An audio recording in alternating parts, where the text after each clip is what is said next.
Hi hello నమస్తే friends, welcome to my channel. ప్రస్తుతం చాలా న్యూస్ ఛానల్స్లో ఏదో ప్రళయం రాబోతుందని, ఏదో సునామీస్ రాబోతున్నాయని, ఏదోతో రకరకాలుగా ఏదో అగ్ని పర్వతం బద్దలవబోతుందని రకరకాలుగా ఏదో ఒక ఛానల్లో వస్తూనే ఉంది. అయితే దీని అంతటి కారణం ఏంటంటే ఓవర్ ఫిష్. అంటే ఓవర్ ఫిష్ దానికి యాక్చువల్గా, కానీ అందరు దాన్ని డూమ్స్ ఫిష్ అని మాట్లాడతారు. డూమ్స్ డే ఫిష్ అంటే ప్రళయకాలపు ఫిష్, చేప. అంటే ఈ చేప ఎప్పుడు బయట మనకి తీరాన కనిపించిన, ఒడ్డుకొచ్చినా ఖచ్చితంగా ఏదో ఒక ప్రళయం రాబోతుందని సంకేతం.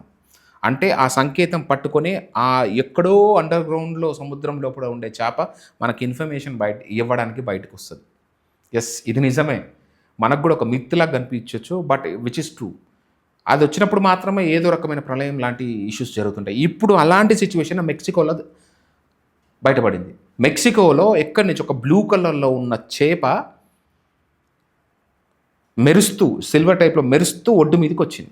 అక్కడే ఉన్న ఒక వ్యక్తి దాన్ని ఎన్నిసార్లు దాన్ని లోపల పంపించడం ట్రై చేసినా కూడా అది బయటికే వస్తుంది. దాన్నే డూమ్స్ డే ఫిష్ అంటారు. చెప్పాను కదా, ప్రళయ కాలపు ఫిష్. అది సంకేతం పట్టుకోవాల్సి వస్తుంది. అది గ్రౌండ్లో నుంచి బయటకు వచ్చిందంటే ఏ ప్రమాదం ఉందో అది బయటికి రావడానికి. బట్ అది వచ్చిన ప్రతిసారి ఏదో ఒక ప్రళయం జరుగుతూనే ఉంది. జపాన్లో కూడా ఇలాంటి ప్రళయమే జరిగి చాలా జన నష్టం జరిగింది. కొన్ని వేలలో జనాలు చచ్చిపోవడం జరిగింది. అది అందరికి తెలిసిందే. మళ్ళీ ఇప్పుడు వచ్చింది అది దాట్ టు ఇన్ మెక్సికో. అదే కాకుండా ఇంకొక తీరానికి ఆ చేప ఏంటంటే యాంటీనా ఉంటుంది దానికి ఇలా ముంగడ. దాని పేరే యాంగులర్ ఫిష్ అని మాట్లాడతారు. It's different kind of things అండి. ఏంటంటే 3000 నుంచి 2000 అడుగుల లోపల ఉండే చేప, కొన్ని కిలోమీటర్ల లోపల, సన్ను కూడా లోపలికి వెళ్ళదు. అక్కడ ఎంత స్ట్రాంగ్ ప్రెషర్ ఉంటుందంటే, టైటానిక్ షిప్ కోసం పోయినప్పుడు ఒక సబ్మెరీన్ లాంటిది అరేంజ్ చేసుకొని భూమి లోపలికి వెళ్ళి చూడడానికి ట్రై చేశారు కదా, ఆ ప్రెషర్ తట్టుకోలేక అది పేలిపోయి జనాలు అక్కడే చచ్చిపోయారు. అది అందరికి మీకు తెలిసిందే. అంత ప్రెషర్ ఉంటుంది కదా అంతలో, దానికంటే లోపల ఇది ఈ బతికే చేప. అది ఎంత ప్రెషర్ ఉండి అది ఎలా బతుకుతున్నాయో మనమే అర్థం చేసుకోగలం. సో ఈ ఫిష్కి ఉండే ప్రత్యేకత ఏం తెలుసా? ఇలాను స్ట్రైట్గా స్విమ్ చేయగలదు, ఇలా స్ట్రైట్గా హారిజంటల్గాను వర్టికల్గాను అది సేమ్గా ఫ్లై చేయగలదు, అంటే స్విమ్ చేయగలదు. దాని ప్రత్యేకత అది. దాని బ్లడ్ వచ్చేసి బ్లూ కలర్ ఉంటుంది. దానికి రీజన్ వచ్చేసి దాని కాపర్ కంటెంట్ ఎక్కువ లోపల. మన బ్లడ్లో ఐరన్ ఉంటుంది, అందుకే రెడ్ ఉంటుంది. ఇదన్నీ సైంటిఫిక్ అనాలిసిస్ అనుకోండి. బట్ ఇక్కడ మనం ప్రత్యేకంగా చూడాల్సింది ఏంటంటే, ఈ చేపలు వచ్చినప్పుడు ప్రళయాన్ని సృష్టిస్తాయి. ఎందుకంటే నేచర్ అనేది ఎప్పుడు మనకు దగ్గరగానే ఉంటుంది. మనిషి నేచర్ని పట్టించుకోవడం ఎప్పుడో బంద్ చేశాడు. కానీ యానిమల్స్ ఇంకా నేచర్ని చాలా దగ్గరగా ఉండి అబ్జర్వ్ చేస్తున్నాయి. అందుకే వాటి బిహేవియర్ అలా ఉంది. యానిమల్స్ అంటే మన ఆవులు కానీ, కుక్కలు కానీ, లేకపోతే భూమి లోపల ఉండే స్నేక్స్ కానీ, ఎప్పుడన్నా సరే ఇలాంటి ఎర్త్ వెక్స్ కానీ, ఇలాంటి ప్రళయాలు ఎప్పుడైనా వచ్చినప్పుడు ఇండికేషన్గా అవి మనకంటే ముందే బయటకు వచ్చి పరిగెడుతూ ఉంటాయి. విచిత్రంగా బిహేవ్ చేస్తుంటే మనకు అర్థం కాదు. ఒక్కోసారి దాన్ని కట్టేయడమో, లేకపోతే కొట్టడమో, వెళ్ళగొట్టడం ఇలాంటివి చేస్తున్నాం. కానీ అవి ఏవో మాకు చెప్పడానికి సంకేతాలు ఏమైనా ట్రై చేస్తుంటాయి. బోట్స్ కూడా సడన్గా ఫ్లై అయిపోతుంటాయి అక్కడి నుంచి. So these are all indicator. అవి ప్రకృతి మనకి ఇన్ని సెన్సెస్ ఇచ్చినా మనకు గుర్తుపట్టలేంది. ప్రకృతి వాటికి కొన్ని సెన్సెస్ మాత్రమే ఇస్తుంది. 1, 2, 3 సెన్సెస్ ఇస్తుంది. ఆ సెన్సెస్లోనే they were the genius. So ఆ సెన్సెస్ని బట్టి యానిమల్స్ అనేవి ముందే అలర్ట్ అయిపోతాయి. ఇప్పుడు అలాంటి అలర్ట్నెస్ ఈ ఫిష్ ఇచ్చిందా అని చెప్పాలి. ఎందుకంటే జాపనీస్ మైథాలజీస్ కానీ, చైనీస్ మైథాలజీస్లో కానీ ఈ ఫిషెస్ కొంటే ఈ ప్రత్యేకమైన ఒక చాప్టర్ ఉంది. వాళ్ళు నమ్ముతారు దీన్ని గట్టిగా. మన మూఢనమ్మకాలు అనడానికి లేదు. ఎందుకంటే ఇందులో సైన్స్ ఉండవచ్చు. మన మూఢనమ్మకంలో ఎందుకన్నా సైన్స్ ఉండదు. ఎందుకంటే అంత అండర్ గ్రౌండ్ నుంచి కరెక్ట్ అలాంటి పర్టికులర్ ప్లేస్ ఉన్నది మాత్రమే బయటకు వస్తున్నాయి. ఇలాంటి ఓవర్ ఫిషెసే, అంటే డూమ్స్ డే ఫిషే జపాన్లో ఒక 3-4 కనిపించాయి అంతకుముందు. అప్పుడు ఎంత పెద్ద ప్రళయం వచ్చిందో మనకు తెలుసు. మళ్ళీ ఇప్పుడు అదే ఫిష్ మెక్సికోలో కనిపిస్తుంది. ఇప్పుడు మనం దాన్ని ఎగ్జాంపుల్గా కరెక్ట్గా తీసుకున్నాం అనుకోండి. ఈ మెక్సికో అనే ప్రాంతం, ఏదైతే మెక్సికో ఉందో సోకాల్డో, ఇక్కడ రింగ్ ఆఫ్ ఫైర్ అని చెప్పి ఒక ప్లేస్ ఉంటుందండి. 40,000 కిలోమీటర్లు ఉంటుంది మొత్తం.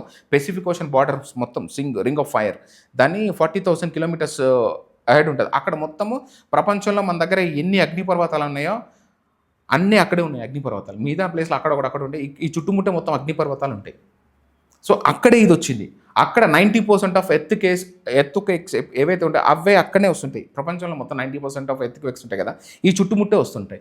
సో ఇప్పుడు అది చేప కూడా ఆ మెక్సికో ప్లేస్లోనే, ఆ బీచ్ల దగ్గరనే దొరకడం జరిగింది. అంటే ఇప్పుడు ప్రళయం రాబోతుందా లేకపోతే రాదా అది పట్టేసే. But it's an alert for people. మనకు అలర్ట్ అని ఇచ్చిందని చెప్పుకోవాలి.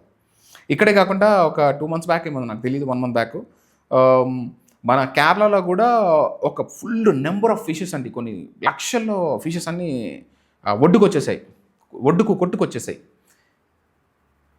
ఇట్స్ మెరాకిల్ అన్నారు కానీ సడన్గా ఒకటేసారి ఉన్నటువంటి ఒడ్డు కొట్టించుకోవడం ఏంటి, సంథింగ్ ఏదైనా ఇండికేట్ చేస్తున్నా. అండ్ వన్ మోర్ థింగ్, 150కి పైగా వేల్స్ వచ్చి చచ్చిపోయాయి అక్కడ. అంటే 150 పైగా వేల్స్ వచ్చి ఆ బీచ్లో చచ్చిపోయాయి. వాట్ దాట్ ఈస్ ఇండికేటింగ్, ఏదో చెప్పదలుచుకునే something is going to come. అసలు ఆ డీప్ సీలో ఏం జరుగుతుంది, సముద్రంలో కూడా ఏదో జరుగుతుంది. ఏం జరుగుతుంది అనేది మనం తెలుసుకోవాలంటే అంత డీప్గా మనం వెళ్ళలేం. So these animals are trying to say something. డెఫినెట్గా ప్రళయం గురించి చెప్దాం అనుకుంటున్నాయా, దేని గురించో చెప్దాం అనుకుంటున్నాయి, but they are trying to say something. Africa ఉంది కదా, ఆఫ్రికాలో మన సొమాలియా ప్లేట్ ఏదైతే ఉందో ఇట్ వాస్ బ్రేకింగ్. అంటే ఆఫ్రికా నుంచి ఒక పార్ట్ విడిపోతుంది. ఇవన్నీ ప్రకృతి విపత్తులు అన్నీ జరుగుతున్నాయి, మనకు అర్థం కావట్లేదు అసలు నేచర్ మనకి ఏం చెప్పడానికి ట్రై చేస్తుందో. అండ్ వన్ మోర్ థింగ్, 6 లక్షలకు పైగా ఏదో టోటాయిస్ సంథింగ్ మన ఆంధ్రప్రదేశ్ ఏదో ప్లేస్కి ఒకటేసారి వచ్చి ఎగ్స్ పెట్టడం జరుగుతుంది. ఇది ఇంతకుముందుకు జరిగిందో లేదో నాకు తెలియదు, కానీ దీన్ని కూడా దాని కిందకే లెక్కేస్తున్నారు. ఇలా చాలా జరుగుతున్నాయండి సో కాల్డ్. సో ఇది ప్రళయమా ఏంది అనేది ఫ్యూచర్ డిసైడ్ చేసేది, బట్ ఇది ఖచ్చితంగా నాకేదో అలర్ట్నెస్ అనేది మనకి ఇస్తుందని మనం చెప్పుకోవాలి. సో థ్యాంక్ యూ ఫ్రెండ్స్, ఇంతే. ప్లీజ్ ఈ ఇన్ఫర్మేషన్ మీకు నచ్చినట్టయితే మమ్మల్ని సబ్స్క్రైబ్ చేసి లైక్ చేయండి. మేము ఉన్నది ఉన్నట్టు మాట్లాడడానికి ట్రై చేస్తున్నాము. ఇక్కడ ఏ కల్పితం స్టోరీ కానీ ఏది చెప్పట్లే నేను. మీకు ఒకవేళ బోర్ కొట్టినా కూడా ఎందుకు కొడుతుంటే నేను ఉన్నది ఉన్నట్టు చెప్పడానికి ట్రై చేస్తాను. సో మీకు నచ్చిందని భావిస్తున్నాం. Thank you friends.